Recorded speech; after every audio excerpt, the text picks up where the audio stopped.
आमचा संविधानिक अधिकार आहे, आम्हाला व्यक्त होता आलंच पाहिजे.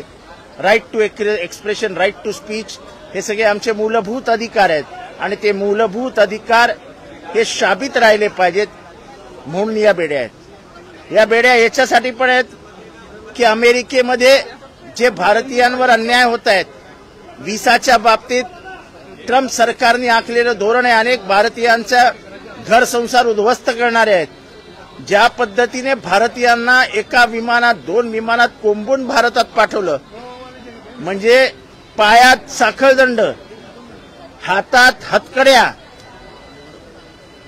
शौचालयाला जागा नाही, उपाशी भारतीयांना असा अपमानित करून आणण्याचा प्रकार हा भारतीयांना हिणवणारा, भारतीयांना अपमानित करणारा होता. ह्याच्यात कुठल्या एका राज्याचे प्रतिनिधी नव्हते. आपल्या महाराष्ट्रातले अनेक जण ह्या पेचात अडकलेत.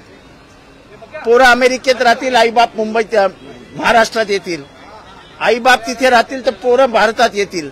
अशा पद्धतीने अमेरिकेत जाऊन मोठं होण्याचं स्वप्न बघणाऱ्या मराठी माणसांची स्वप्न आता उद्ध्वस्त होताना दिसत आहेत. जर या बेड्यांविरुद्ध आपण भारतीय बोलणारच नसू, अमेरिकेत करत असलेल्या अन्यायाविरुद्ध आपण व्यक्तच होणार नसू, तर अमेरिका आपल्याला गिळून टाकेल. आणि म्हणून या प्रातिनिधिक स्वरूपात लोकांच्या लक्षात आणून देण्यासाठी की तुमचे बांधव अमेरिकेत काय यातना भोगतायत, या बेड्यांपेक्षा कमी नाहीत. आणि म्हणूनच या बेड्या माझ्या हातात आहेत की एकतर अभिव्यक्ती स्वातंत्र्याला, आमच्या स्वातंत्र्यावर गणा आणू नका आणि अमेरिकेविरुद्ध आवाज उचलायला शिका. अमेरिका आपली बाप नाही.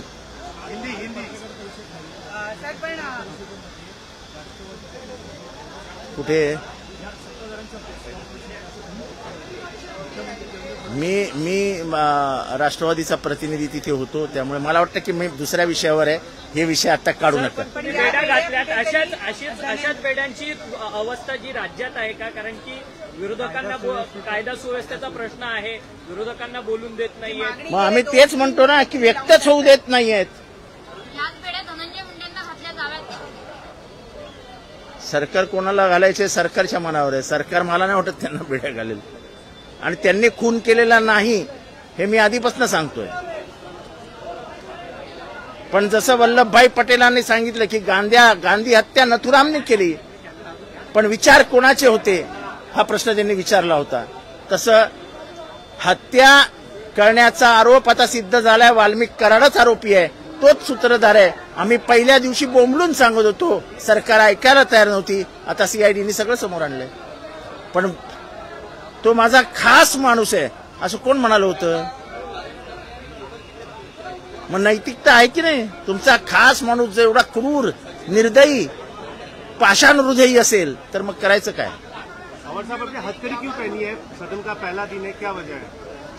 एक तो व्यक्त होने को नहीं मिल रहा है, यहाँ की आजादी छीनी जा रही है, और अमेरिका में भारतीयों के जो हाल हो रहे हैं, और खास करके जिस तरीके से अमेरिका से लोगों को लाया गया, हाँ, पैरों में बेड़ियां, हाथों में हथकड़ियां, जिस विमान में लाया गया, जो जिस जहाज में, हवाई जहाज में लाया गया, उसमें यानी भेड़ बकरियों के जैसे उनको दबोचा गया. मानवीय स्वतंत्रता की इतनी अवहेलना कभी नहीं हुई थी भारत में.